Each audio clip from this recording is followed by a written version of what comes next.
Live from New Delhi, you're watching DD India News Hour, India's voice to the world. I am Tanvi Taneja. Coming up in the next hour. India celebrates 78th Independence Day. Prime Minister Narendra Modi outlines the goal of a developed India by 2047 at the Red Fort in New Delhi. Says time demands a secular civil code and not a communal one. Wishes pour in from across the world for India's Independence Day. French President Emmanuel Macron, US Secretary of State Antony Blinken and other global leaders extend their greetings. Ukraine claims further advance into the Russian territory. President Volodymyr Zelensky says Kiev was achieving its strategic goal in the Kursk operation. And World Health Organization declares Mpox outbreak a public health emergency of international concern. Over 15,000 Mpox cases and 461 deaths reported across Africa this year.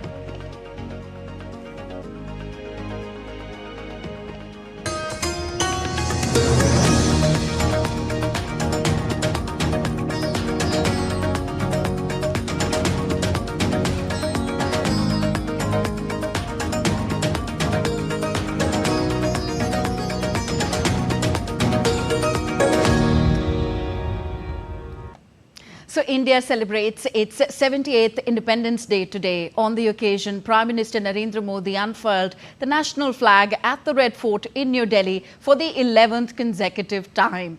Following the unfurling of the tricolour, the Prime Minister received a Rashtriya salute from the Punjab Regiment Military Band.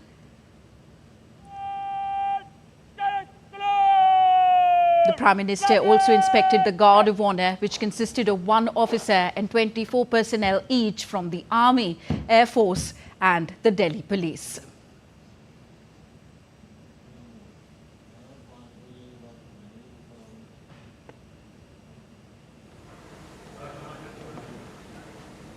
अंतर सेना police तबादगार आपके निरीक्षण के लिए तैयार है श्रीमान।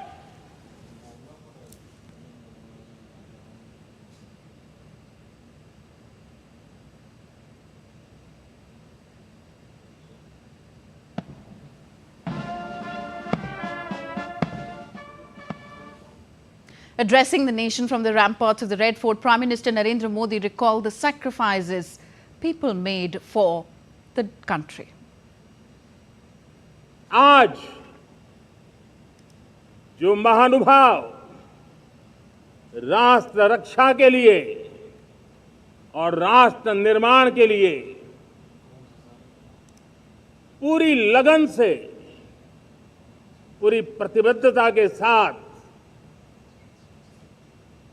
देश की रक्षा भी कर रहे हैं, देश को नई ऊंचाई पर ले जाने का प्रयास भी कर रहे हैं।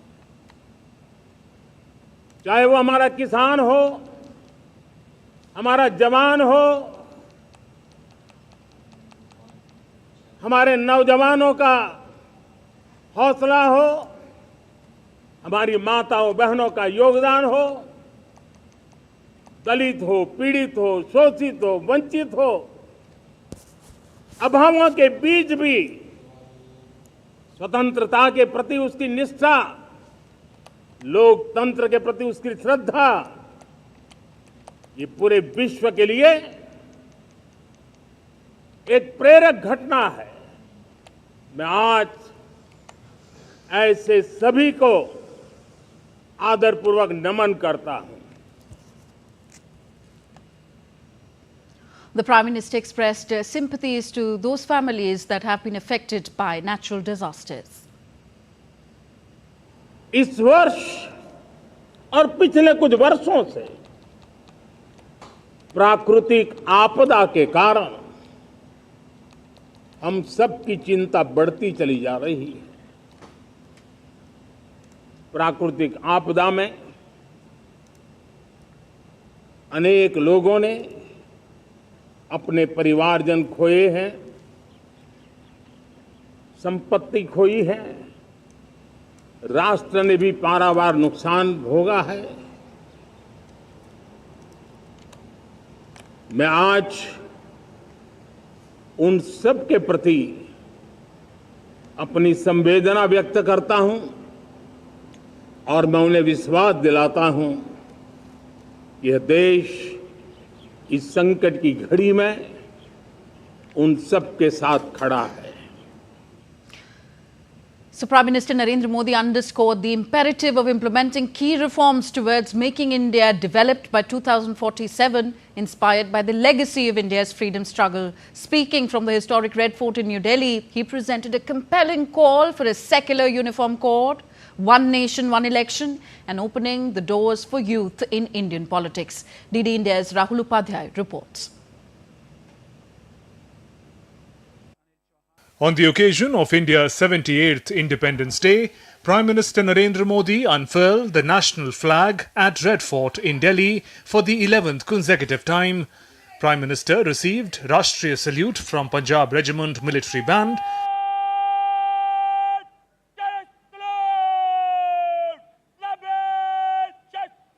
PM also inspected the Guard of Honour, which consisted of 1 officer and 24 personnel, each from Army, Air Force and Delhi Police.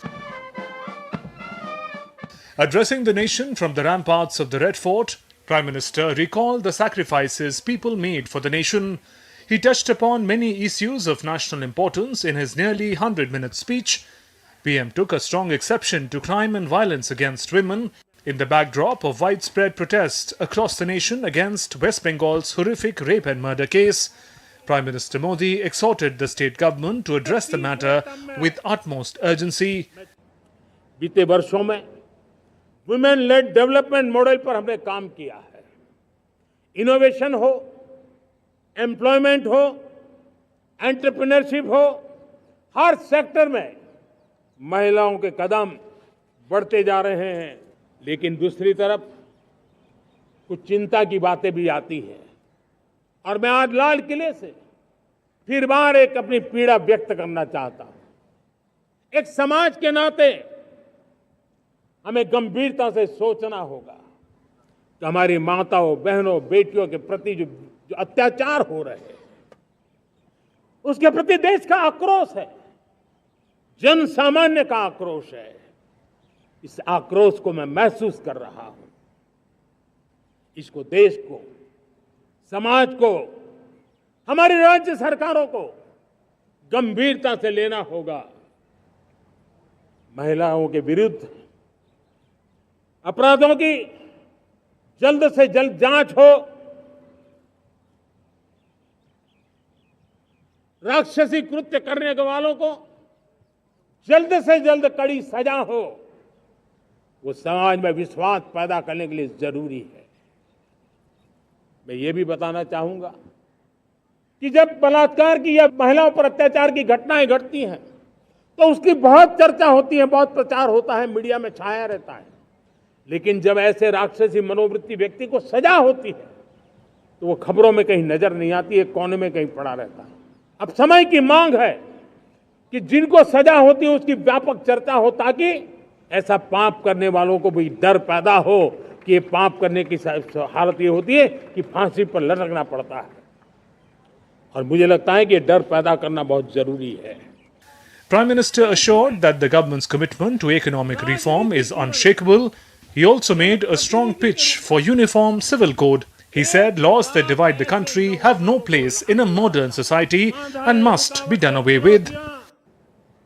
हमारे देश में सुप्रीम कोर्ट ने बार बार यूनिफॉर्म सिविल कोड को लेकर जो चर्चा की है, अनेक बार आदेश दिए हैं, क्योंकि देश का एक बहुत बड़ा वर्ग मानता है और उसमें सच्चाई भी है कि जिस सिविल कोड को हम लेकर के जी रहे हैं वो सिविल कोड सचमुच में तो एक प्रकार का कम्युनल सिविल कोड है, भेदभाव करने वाला सिविल कोड है। ऐसे सिविल कोड से जब संविधान के 75 वर्ष मना रहे हैं और संविधान की भावना भी जो हमें कहती है करने के लिए, देश की सुप्रीम कोर्ट भी हमें कहती है करने के लिए, और तब जो संविधान निर्माताओं का सपना था उस सपने को पूरा करना हम सबका दायित्व है।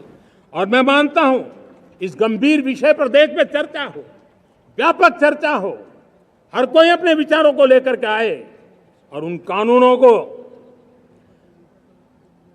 जो कानून धर्म के आधार पर देश को बांटते हैं, जो ऊंच नीच का कारण बन जाते हैं, ऐसे कानूनों को आधुनिक समाज में कोई स्थान नहीं हो सकता है। और इसलिए मैं तो कहूंगा, अब समय की मांग है कि देश में एक सेकुलर सिविल कोड हो। हमने कम्युनल सिविल कोड में 75 साल बिताए हैं, अब हमें सेक्युलर सिविल कोड की तरफ जाना होगा और तब जाकर के देश में धर्म के आधार पर जो भेदभाव हो रहे हैं, सामान्य नागरिक को जो दूरी महसूस होती है, उससे हमें मुक्ति मिलेगी।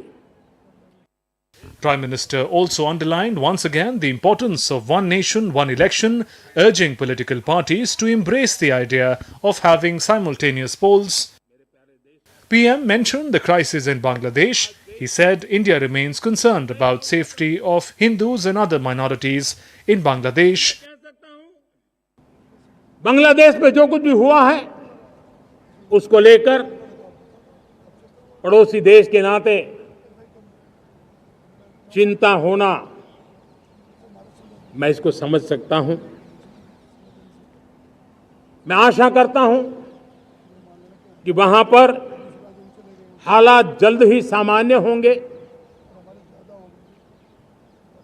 खास करके 140 करोड़ देशवासियों की चिंता कि वहां हिंदू, वहां के अल्पसंख्यक, उस समुदाय की सुरक्षा सुनिश्चित हो। भारत हमेशा चाहता है कि हमारे पड़ोसी देश सुख और शांति के मार्ग पर चले। शांति के प्रति हमारा कमिटमेंट है, हमारे संस्कार है।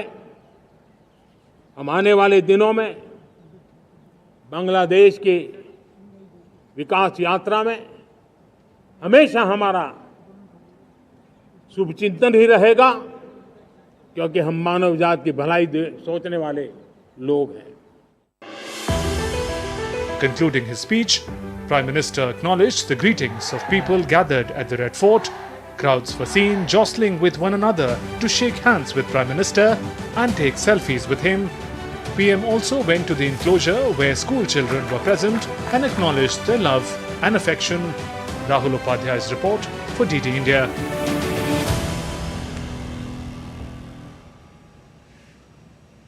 And now let's go across to our correspondents. Akshay Domre joins us from New Delhi, and Jessica Taneja is also standing by in the national capital. Coming to you, Akshay, first, what more can you tell us about India's Independence Day celebrations ongoing?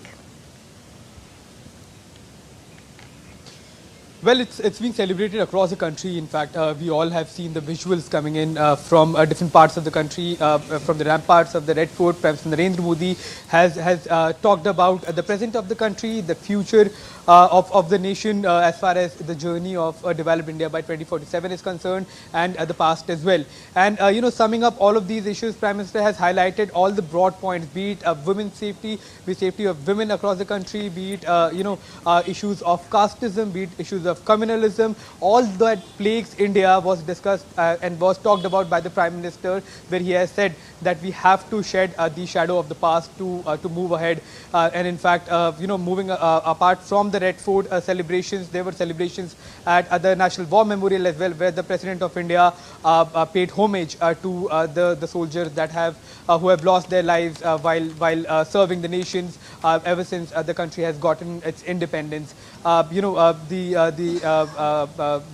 event that was held at the National War Memorial was also attended by the three chiefs of the armed forces of India, along with other senior officials who are ensuring the safety of the country. It's not just in New Delhi, though the celebrations are taking place, be it Jammu and Kashmir or the northeastern parts of the country, be it the southern parts of the country or the western parts of India. Everywhere with same fervor, Independence Day is being celebrated, and in fact, it's not just one day where the country is supposed to celebrate Independence Day, as has been mentioned by the Prime Minister, but it is a journey, Yes, it's a journey of development. It's a journey of growing that is being talked about by Prime Minister again and again.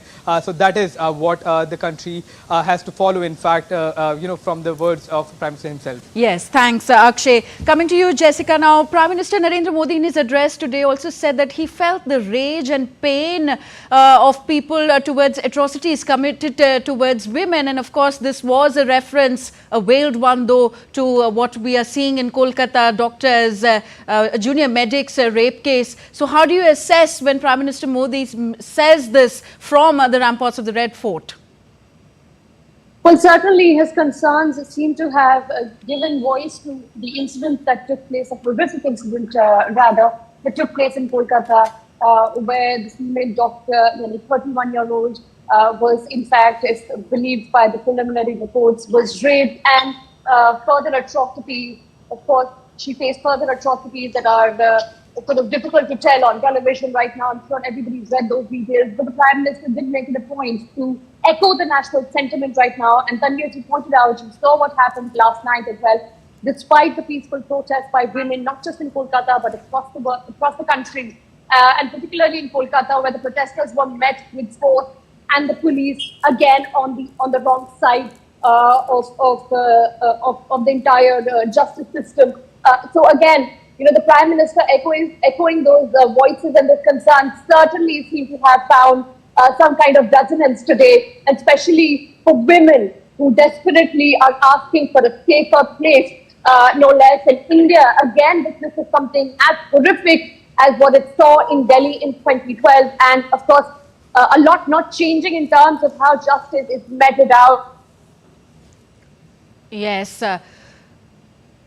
A great concern there by Prime Minister Narendra Modi, echoing the national sentiment, as our correspondent was saying. Jessica Taneja and Akshay Dongre, thank you for joining in from New Delhi. Wishes pour in from across the world as India celebrates its 78th Independence Day. French President Emmanuel Macron congratulated India. He recalled the moment when he visited India in January this year and said that he looks forward to work with Prime Minister Narendra Modi to achieve mutual goals. Prime Minister Narendra Modi responded by thanking the French president and said that he also recalled other several interactions which added great strength to the India-France partnership. Prime Minister Modi said that they will keep working together to further global good.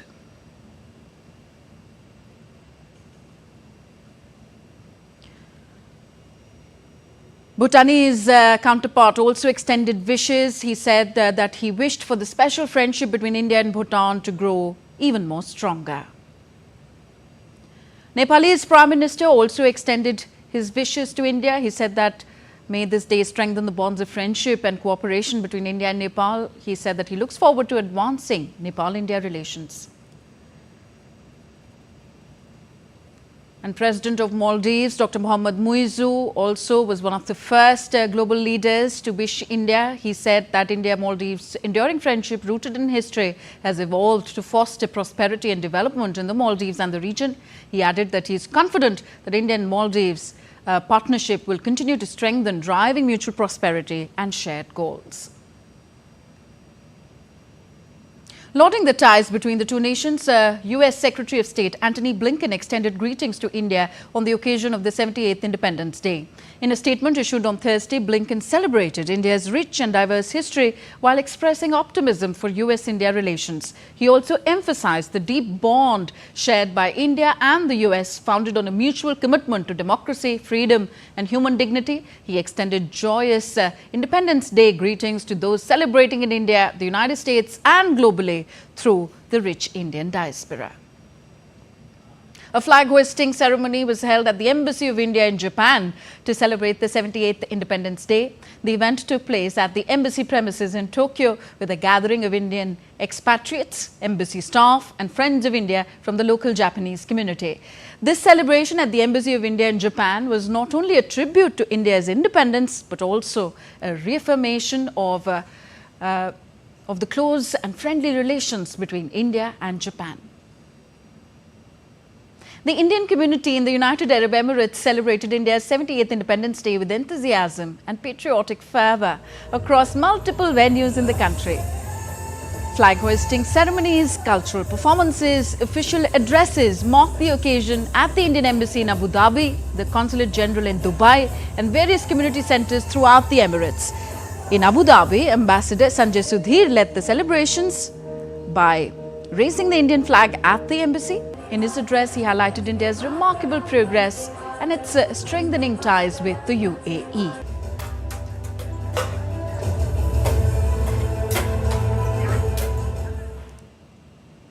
In this journey, our strategic partnership with UAE would be a defining element. We are privileged to have visionary leaders in the two countries who are guiding us in this aspirational journey.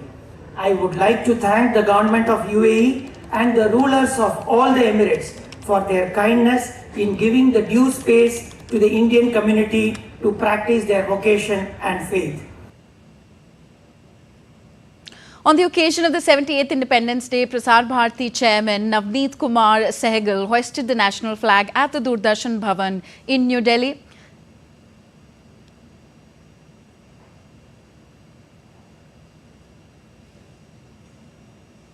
So Doordarshan made elaborate arrangements for covering, like every year, the proceedings at the Red Fort in New Delhi. It was an overcast day and pleasant weather pleasant weather was seen at the area, and here we see Prasar Bharati Chairman hoisting the national flag at the premises of Doordarshan.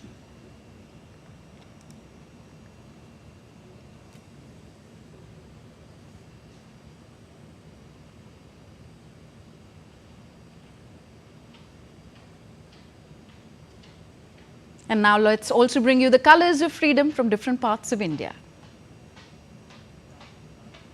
Lal Chowk in Jammu and Kashmir's Srinagar celebrated Independence Day, marking a significant moment in the region's history. The iconic square, seen as a symbol of political and cultural significance, was adorned with vibrant tricolour decorations of flags and lights, creating a festive atmosphere. As a fervour of pride and devotion echoes through the streets of Srinagar, Lal Chowk shines as a beacon of hope and unity for all.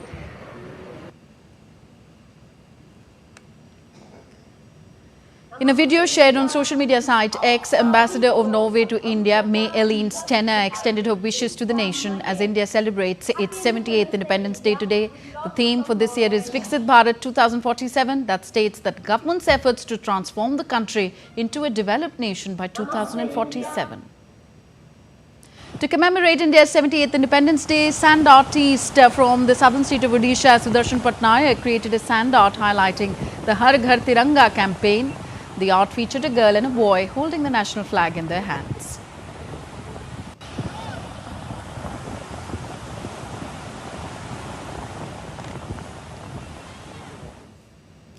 So the story of India's economic transformation since 1947 is that of change, expansion and resilience. While its economic growth may have been somewhat slow in the early years, in later years, and especially over the last decade or so, the Indian economy has shown remarkable strength and has been a shining light in a largely struggling global economy.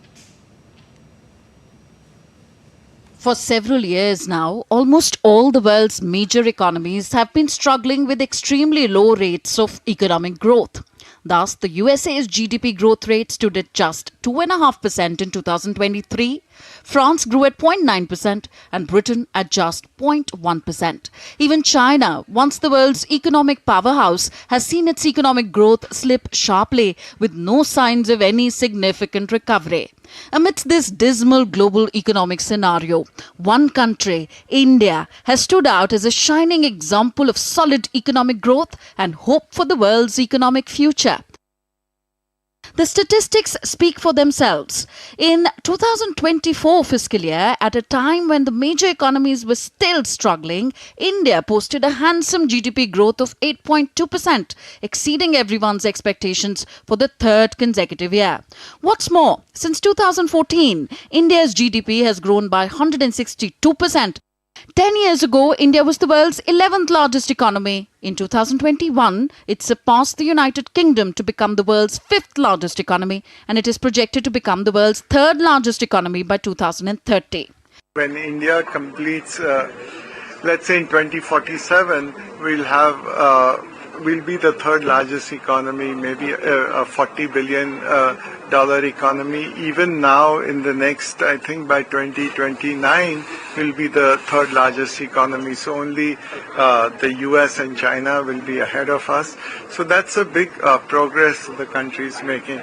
Even consumer inflation, the bugbear of the world's major economies, has fallen to 3.54% in July, according to the latest economic data. India's economic achievements do not end here. The country's foreign exchange reserves have risen from $290 billion to more than $645 billion. Foreign direct investment has also surged. Of the FDI inflows of $1,000 billion since 1947, as much as $600 billion have come in just last 8 years. All this in an economy that in 2013, investment bank Morgan Stanley had described as among the fragile 5, or economies that have become too dependent on unreliable foreign investment to finance their growth ambitions. What has powered this economic transformation of the Indian economy over the last decade is a political vision that led to the undertaking of vital reforms aimed at liberalizing various sectors, fostering ease of doing business, and introducing a remarkable digital ecosystem. A landmark reform of the government was the implementation of Goods and Services Tax (GST) in 2017. It reduced the cost of doing business and increased the tax base.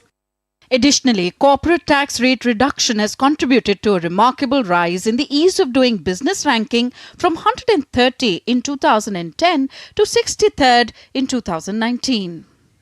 Again, the Make in India scheme has spurred domestic manufacturing, including startups and unicorns.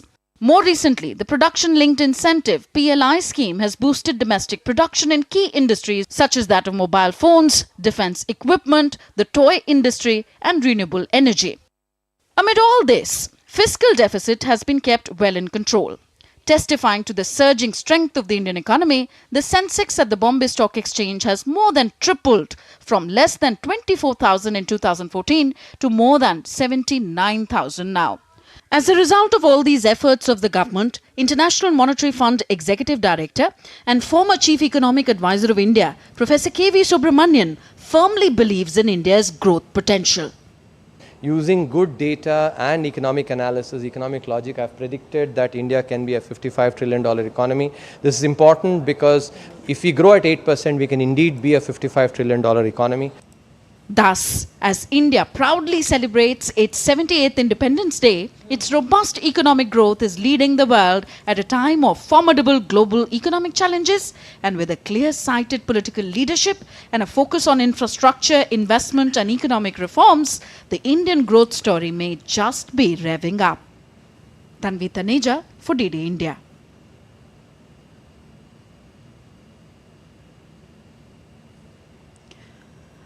And Prime Minister Narendra Modi is meeting India's Paris Olympians who participated and brought laurels for the country. This is happening in New Delhi, where the Olympian squad of India is at the residence of Prime Minister Narendra Modi in New Delhi. And Prime Minister Narendra Modi, in fact, made his personal phone calls to all these Olympians, especially the winners. And even before the contingent went, Prime Minister Narendra Modi motivated them that participation is the key, winning medals is an extra bonus. So, Prime Minister Narendra Modi is set to meet these Paris Olympic athletes at his residence in New Delhi, and we are expecting this to come in a short while from now. All right, Google Doodle is celebrating India's Independence Day 2024 with the architecture-themed doodle. The doodle has been illustrated by Vrinda Zaveri. Google Post said that people of India strongly desired self-governance and sovereignty after nearly 2 centuries of inequality, violence and a lack of fundamental rights. It was the perseverance and sacrifices of the country's freedom fighters that paid off. And on the day, we're getting live visuals from the Prime Minister's residence in New Delhi. Manu Bhaker, a historic feat for her. She won 2 bronze medals for the country. India's hockey team got bronze medal. So these winners of the Paris Olympics interacting with Prime Minister Narendra Modi.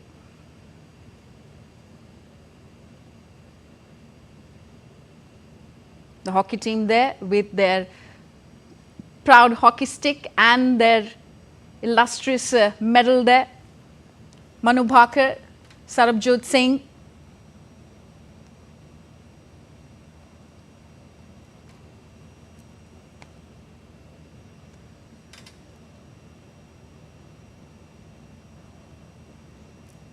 So Prime Minister Narendra Modi personally meeting and congratulating all the players for their stellar performance at the Paris Olympic Games.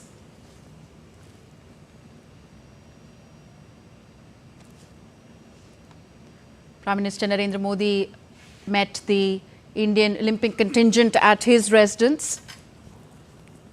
Over 117 Indian athletes took part in the Paris Olympics. India bagged 6 medals, in which there was 1 silver and 5 bronze medals.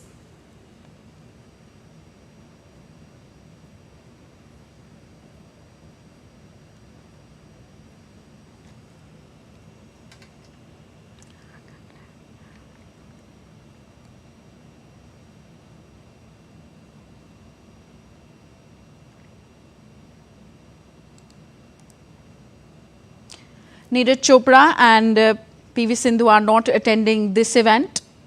Neeraj won his second successive Olympic medal in Paris as he clinched a silver in javelin throw.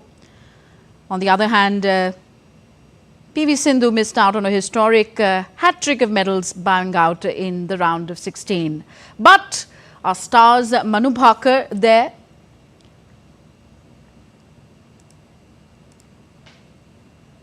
Manu Bhaker nabbed back-to-back bronze medals in air pistol within the first 5 days of the Games.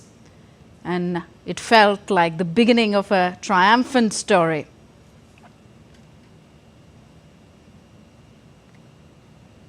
So there were other heroes as well. Sarabjot Singh, Swapnil Kusale with their sharp shooting, and the relentless Aman Sehrawat, who became India's youngest Olympic medalist at 21 years of age. They brought joy to a country of over 1 billion people.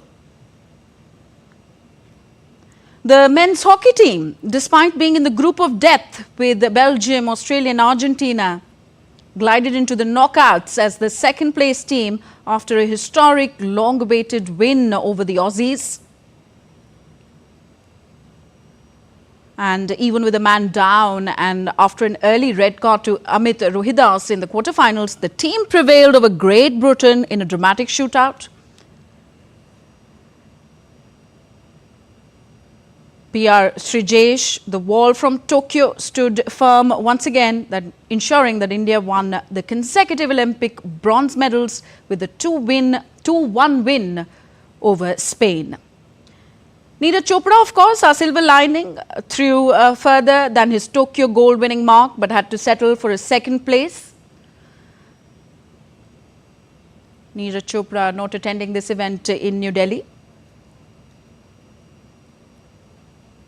6 fourth-place finishes also suggest to us that India's sporting story looks promising.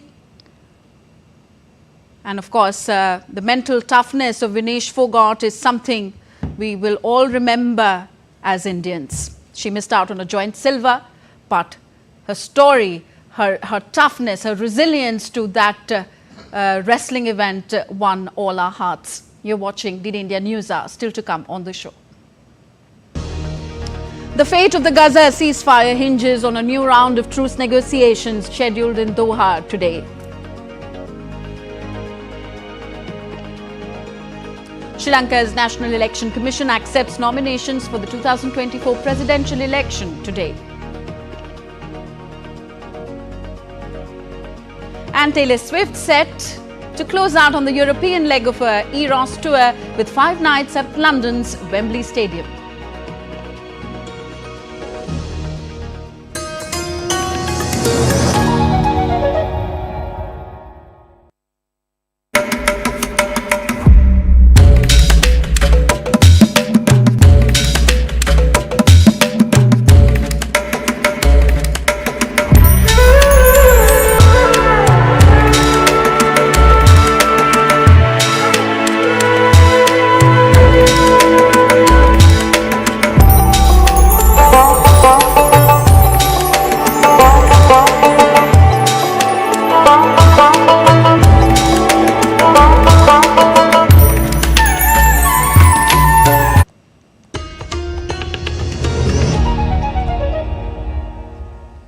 Welcome back. You're watching DD India News Hour. I am Tanvi Taneja. A quick look at the headlines we're tracking at this hour. Prime Minister Narendra Modi leads the nation in celebrating the 78th Independence Day from the historic Red Fort, says a secular civil code is the need of the hour. World leaders wish India on its special day. Amid nationwide uproar over the rape of a junior doctor in Kolkata, Prime Minister Narendra Modi says swift probe and stringent punishment needed for crimes against women. Ukraine claims further advance into the Russian territory. President Volodymyr Zelensky says Kiev was achieving its strategic goal in the Kursk operation. And WHO declares Mpox outbreak a public health emergency of international concern. Over 15,000 Mpox cases and 461 deaths were reported across Africa this year.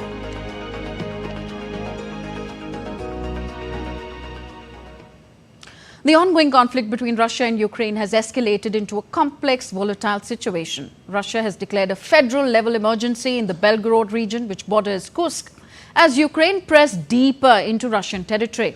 Backed by drones, artillery and tanks, Ukrainian forces have managed to capture a portion of Russia, nearly 11 miles inside the border.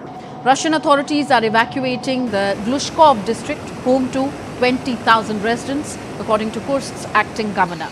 The total number of evacuees from the border regions has now reached at least at 2 lakh. In a separate incident, Ukraine's Air Force successfully downed all 29 Russian drones and 3 guided missiles in an overnight attack on Wednesday. Russian forces attacked port infrastructure in Ukraine's southern city of Odessa, injuring at least 2 people. DD India's Megumi Lim sent us this report from Kiev. The advance of Ukrainian troops has appeared to slow down after 10 days of continued assault into Russia's Kursk region. After taking more than 1,000 square kilometers of territory during the first week, Ukrainian President Volodymyr Zelensky said on Wednesday his soldiers had advanced about 1 kilometer or 2 more. Civilian evacuations are continuing. Authorities in neighboring Belgorod declared a state of emergency on Wednesday and began taking residents out of areas they deemed dangerous. Now, Kiev says it is establishing a humanitarian corridor and a 24-hour hotline for Russians who may want to evacuate to Ukraine. A safety zone for international humanitarian organizations is also being prepared. President Zelensky emphasized on Wednesday Ukraine will strictly adhere to international conventions and international humanitarian law. Now, the daring incursion has given Ukrainians a huge morale boost after more than 900 days of war and losing ground to Russia. But it has also come with huge risks, analysts say, as Russian forces continue to advance in Ukraine's east. Kiev has said its goals are to push Russian weaponry away from areas from which it can target Ukrainian civilians, to disrupt Russian supply lines, to bring the war home to Russia, and to highlight Moscow's military failures. If successful, Ukraine believes it could gain a strong bargaining chip for future negotiations. But how this operation will end remains unclear, and whether the gamble will play out in favor for Ukraine remains an open question. Megumi Lim in Kiev reporting for DD India.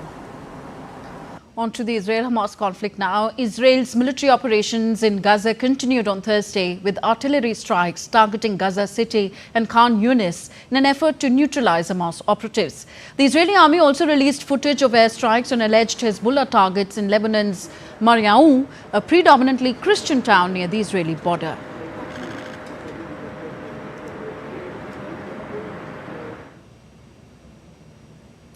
Next, on to the United States. Republican presidential candidate Donald Trump hurled a series of personal and policy-based attacks at Democratic rival Kamala Harris in a speech on Wednesday in North Carolina. The former president said that he will win back White House in a historic landslide. He also said that several measures designed to bring down consumer prices will be implemented if he wins the presidential election on November the 5th. We're going to defeat Kamala Harris. We're going to win back the White House in a historic landslide, and we're going to take back our country. We're going to take it back. From today and from the day I take the oath of office, we will rapidly drive prices down and make America affordable again. We're going to make it affordable again. Trump also criticized the current administration's handling of inflation and promised to slash energy and electricity costs by half under his leadership. I'm announcing today that under my leadership, the United States will commit to the ambitious goal of slashing energy and electricity prices by half, at least half. The possibility of a ceasefire in Gaza hinges on a new round of truce negotiations scheduled for Thursday in Doha, Qatar. The US anticipates that the indirect talks will proceed as planned and is hopeful for a ceasefire agreement, but emphasizes the need for swift progress to prevent escalation into a larger conflict. Hamas has already announced that it would boycott the latest round of peace talks, although mediators expect to engage with the group afterwards. US Republican vice presidential nominee J.D. Vance attacked the Harris-Walz campaign as a fake ticket during a rally in Michigan. Vance questioned Kamala Harris's ability to deal with world leaders, echoing former President Trump's criticism of her for not doing interviews or holding major press conferences since she took over after President Joe Biden ended his re-election campaign bid. They say Kamala Harris, you can tell she's excited. But I'll tell you what she's excited about. She's excited that she just got a promotion without earning a single American vote.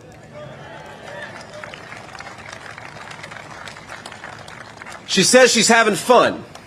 But while she's having fun, Americans are suffering under her policies. It's a fake ticket that never earned a single Democrat primary vote. It's a fake platform that offers no specifics about how to do the people's businesses, and a fake promise to change the government, even though she's been in charge of that very government for almost 4 years and hasn't done a damn thing.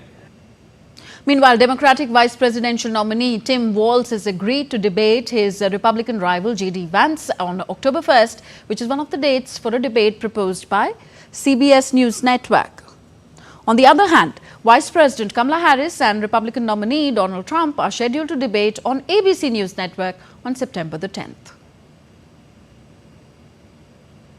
Taylor Swift is to close out on the European leg of her Eras tour with 5 nights at London's Wembley Stadium. The 34-year-old megastar will play 5 concerts at the Wembley Stadium starting on Thursday, with more than 450,000 fans set to watch.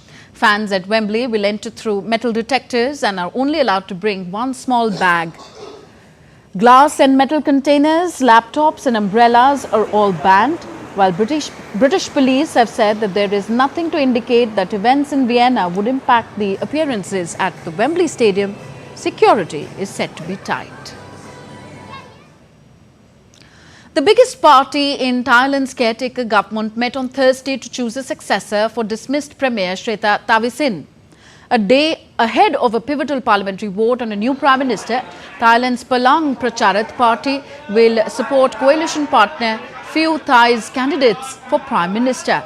The party is the 3rd largest in alliance with 40 House seats. Pheu Thai has yet to name which of its 2 eligible candidates it would nominate for premiership.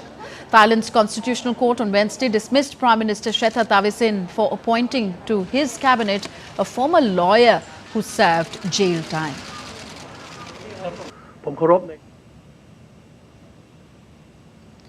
And next we take a look at other stories making news around the world.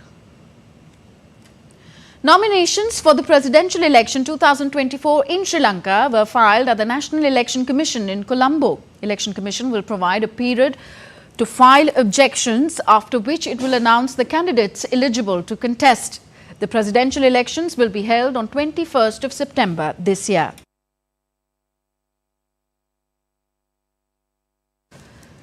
Japan marked the anniversary of its Second World War defeat on Thursday. 3 cabinet ministers visited the controversial Yasukuni Shrine, sparking concerns from neighbouring countries. The shrine is viewed by many as a symbol of Japan's wartime aggression. However, supporters argue that it honours all war dead, not just those responsible for war crimes.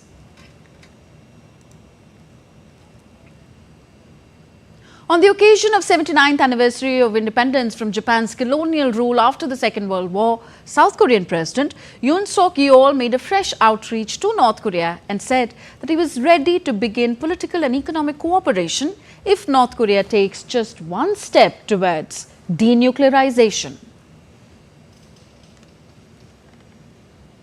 The World Health Organization has declared the Mpox outbreak in Africa a public health emergency of international concern after the viral infection in the Democratic Republic of Congo spread to neighboring countries of Africa. The declaration was announced by WHO Director General Dr. Tedros Adhanom Ghebreyesus. It serves as a warning to other countries about the potential spread of the disease and calls for a coordinated international response. DD India's Chris Ochumringa has more from Kinshasa. The declaration of Mpox as a global health emergency was made by a team of international experts following the rise in cases of the disease in the Democratic Republic of Congo and other African countries. More than 100 cases of a new strain of Mpox that was detected in eastern DRC have been reported in Burundi, Kenya, Rwanda and Uganda. The strain, known as Clade 1b, is reported to be deadlier than the one that spread globally in 2022. It has caused more than 500 deaths on the African continent so far. International experts are warning of the further spread of the disease across the globe. The Mpox virus is transmitted to humans through contact with infected people or animals. Common symptoms include skin rash, fever and back pain. The World Health Organization has declared the disease, formerly known as monkeypox, as a global health emergency to mobilize resources and coordinate an international response to prevent it from spreading. Chris Ochumringa in Kinshasa, reporting for DD India.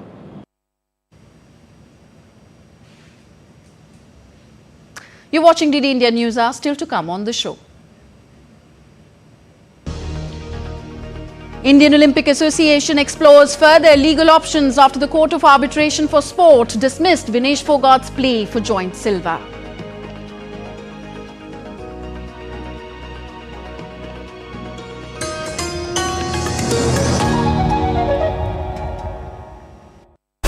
We have with us a very special guest, Olympic bronze medalist Swapnil Kusale. When we talk about you and your journey from TTE to an Olympic bronze medalist, journey is quite long and lots of challenges I faced, but it's a good journey for me till now, so I'm happy. You got a call from Prime Minister Narendra Modi. He called and say Namaskar Bhau, kaise aap, like in Marathi language, so it was good to hear that.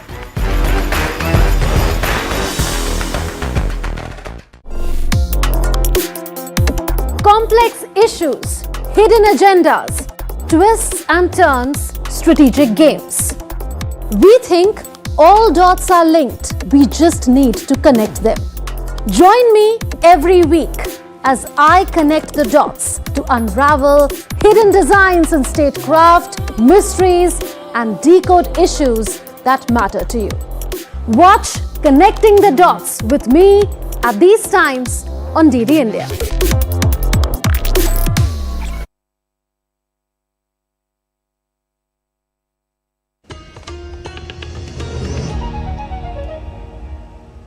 You're watching DD India News. I am Tanvi Taneja. The United Kingdom's economy maintained its momentum in the second quarter of 2024, growing 0.6% as expected after a strong 0.7% rebound in the first quarter. This growth follows a brief recession in late 2023. According to the Office for National Statistics, June's gross domestic product held steady for Britain and was up 0.7% from the previous year.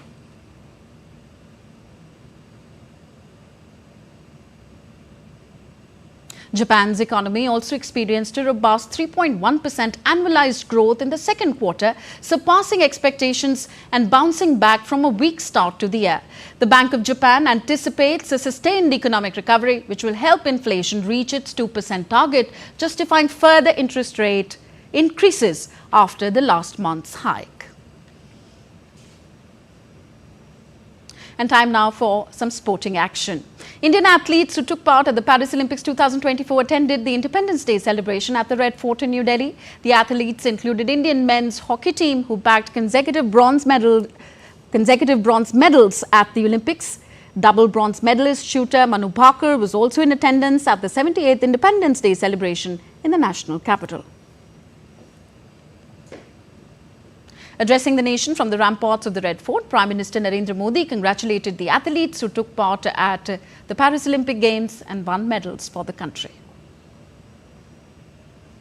मेरे प्यारे देशवासियों, आज हमारे साथ इस तिरंगे झंडे के नीचे वो नौजवान बैठे हैं जिन्होंने ओलंपिक की दुनिया में भारत का परचम लहराया। मैं मेरे देश के सभी एथलीट्स को, मेरे देश के सभी खिलाड़ियों को 140 करोड़ देशवासियों की तरफ से बधाई देता हूं। आने वाले कुछ दिनों में भारत के एक बहुत बड़ा दस्ता पैरालंपिक के लिए पेरिस जाने के लिए रवाना होगा। मैं मेरे सभी पैरालंपिक खिलाड़ियों को भी हृदय से बहुत-बहुत शुभकामनाएं देता हूं। Prime Minister Modi assured the countrymen that India will have the best possible chance of hosting the Olympic Games in 2036, citing the success of G20 summit under India's presidency. पूरे विश्व में G20 का इतना बड़ा व्याप, इतना बड़ा कार्यक्रम कभी नहीं हुआ, इस बार हुआ। इसने एक बात सिद्ध कर दी है कि भारत में बड़े से बड़े कार्यक्रम ऑर्गेनाइज करने की ताकत है। भारत को किसी कोई भी हॉस्पिटैलिटी का सामर्थ्य भारत में सबसे ज्यादा है। अगर ये सिद्ध हो चुका है तो साथियों, हिंदुस्तान का सपना है कि 2036 में जो ओलंपिक होगा वो मेरे हिंदुस्तान की धरती पर हो, इसके लिए हम तैयारी कर रहे हैं। The Indian Olympic Association (IOA) is now exploring further legal options after the Court of Arbitration for Sport (CAS) dismissed Vinesh Phogat's plea on Wednesday. Indian wrestler Vinesh had filed a plea for a joint silver medal in the women's 50 kg event at the Paris Olympics after her disqualification. The CAS released a statement on Wednesday confirming the dismissal of the application filed by Phogat on August 7th, dealing a significant blow to her Olympic medal hopes. Three-time Grammy Award winner and Indian origin musician Ricky Cage has set a Guinness World Record with his rendition of the Indian national anthem. The video shared on social media site X features acclaimed musicians and a choir of 14,000 tribal children from Odisha. Listen in.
Wonderful rendition of India's national song by Ricky Cage.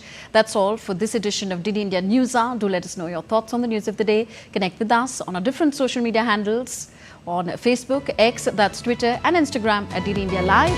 And for those on the go, you can catch all the latest news and updates on our DD India mobile app. So we will be back with more news as it breaks here on DD India. I'm Tanvi Taneja from all of us here in New Delhi. Thank you for watching. Happy Independence Day.